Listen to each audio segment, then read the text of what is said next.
Hello, everyone, and welcome to Wednesday's lecture of Week 9 for Philosophy 201 Introduction to Philosophy. I'm Dr. Patricia Gross, and today we're going to be talking about Rene Descartes' Meditations on First Philosophy, specifically the second meditation concerning the nature of the human mind, that it is better known than the body. So, again, the first meditation was called On the Things That Can Be Called into Doubt. And guess what? In that meditation, we try to figure out what things can be called into doubt. Well, we've got pretty much all sensory things and even things like 2 plus 2 equals 4 because we've come up with this evil demon, this evil deceiver that could be deceiving us, right? Well, now Descartes wants to demonstrate that the human mind is better known than the body, but there's something about the human mind that we're going to come up with here. And you know from the title that he says that he's looking to, prove the nature of the soul from the title of the book, but in Descartes, often he just conflates the two concepts, like the soul and the mind. And we're about to understand why. So, meditation 2 begins the next day, and he says, I will set aside anything that admits of the slightest doubt, treating it as though I had found it to be outright false. And I will carry on like that until I find something certain, or at worst, until I become certain that there is no certainty.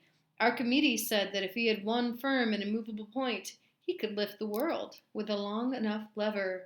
So I too can hope for great things if I manage to find just one little thing that is solid and certain. So a firm and immovable point, also called a fulcrum, is important when you have a lever. So this is Archimedes, this is the world, and this is the lever. It's one of the first basic machines you might have learned in your history classes in elementary school. You learned about the lever and the wheel. And so what you'll see here with this lever, there is something called a fulcrum, a strong enough point. So Descartes says he wants there to be something and somewhere that he can lay a foundation for all knowledge. And that foundation is like the fulcrum. It's like this point that you use. If you put a lever on top of the point, you can lift up something really heavy. So something as heavy as what can we know?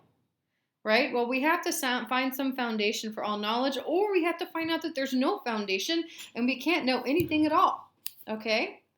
So Descartes is looking for something from which he can base all of his philosophy, something unshakable. It can't be the sensory world. It can't be his memories. Remember that deceiver god, the evil genius? He could have given him false memories. The only point that Descartes can find that is unshakable, even when this psychotic evil genius is lurking about, is that he himself exists. There has to be an I who is tormented after all. Okay, so this is where we've come to.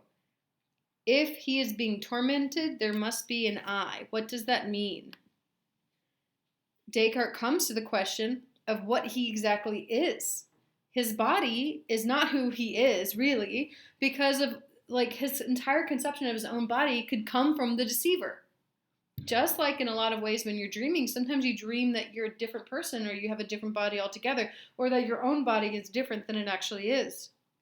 Descartes cannot give body or soul or sensing its own reality on itself, right? Because it can't be the foundation for reality. It's not to say that later he doesn't come up with a reason why we should believe in the soul and the body and our senses, but it can't be the Archimedean point. It can't be our foundation, our fulcrum. So here's what he comes up with. Thought. This is the one thing that can't be separated from me. I exist, that is certain. But for how long? For as long as I am thinking. Perhaps no longer than that. For it might be that if I stopped thinking, I would stop existing. And I have to treat that possibility as though it were actual, because my present policy is to reject everything that isn't necessarily true. Strictly speaking, then, I am simply a thing that thinks, a mind, or intelligence, or intellect, or reason, these being words whose meaning I have only just come to know. Still, I am a real, existing thing. What kind of thing? I've already answered that. A thinking thing. I think, I exist. In another text, you'll say, I think, therefore I am. This is the fulcrum. This is the foundation. The foundation really is that he exists, And what does it mean? What does he mean by that? Well, he's thinking. That's how he knows he exists, right? That's the thing that he knows that he can't be deceived of. He must exist. So on page 9 of the text, we get to the wax example. So he's established in this meditation that what kind of thing he is. He's a thinking thing. It's the only thing he knows for sure. But now we have to think about, what does that even mean? So he gives us this wax example. And so you have a honeycomb, and I put a picture here so you know what he's talking about. It's like a beehive, right? So you have a honeycomb, a piece of beeswax, right? It has a smell, shape, weight, all sorts of things. But when you hold it next to a fire or leave it out in the sun, it melts and it becomes very different, right? It's cold. It's like now it's no longer yellow. It's white. It doesn't have a smell. It's hard. When it's melted, it's wet. When it's hardens, it's hard, but it's a different texture than the previous beeswax. And so the question, Descartes says, is, does the same wax still remain?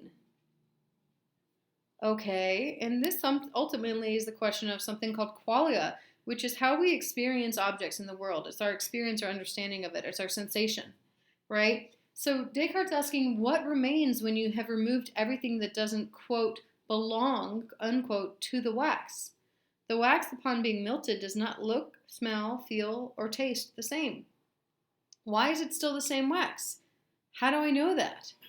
You know it's the same wax because you were there watching it melt. You can say the same thing about an ice cube. Why is there a puddle of water right near my refrigerator? Someone opened the door of the freezer and ice fell out and they didn't pick it up because they're jerks, and now there's water on my kitchen floor. Right? How do I know that? Why is it the same water? Why is it the same wax? How do we know this? He says that I'm forced to conclude that the nature of this piece of wax isn't revealed by my imagination, but is perceived by the mind alone. And speaking of this particular piece of wax, the point is even clearer with regard to wax in general, he says.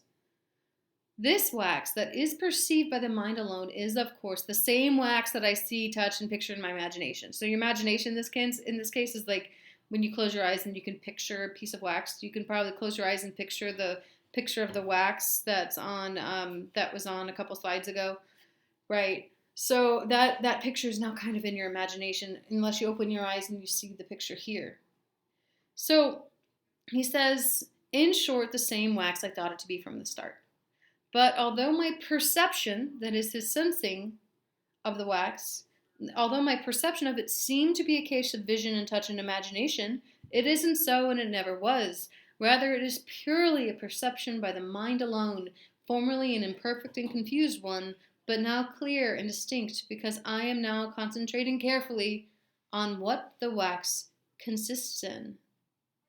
So the wax example shows us that even when we're looking at something with our minds, it's through our perception, it's through our judgment in our own mind where our knowledge of the wax or the knowledge of anything that we look at actually comes from. In a lot of ways, when you're looking at something that looks weird, you kind of have to consent to that weird thing that you see, right? He gives an example of a robot or automaton. So you look across the street and you think you see your friend Bill, but actually it could just be a robot in a coat and hat and scarf, right?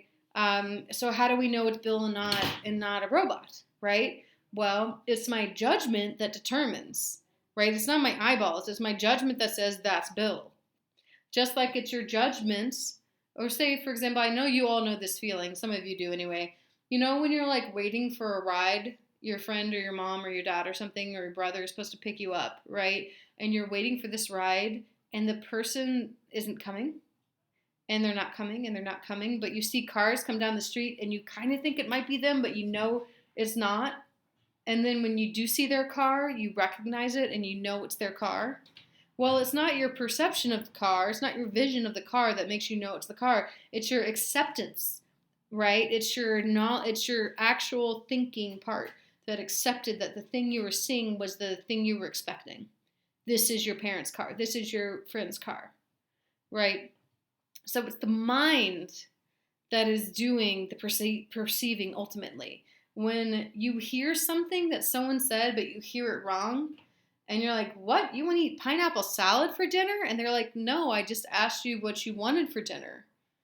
And you know what I mean? Those kinds of situations where you mishear or missee or mistake something, those mistakes happen within your mind. It doesn't happen in your eyeballs, right? It's only a mistake once it gets into your mind, once you allow or accept something to be the case or to not be the case.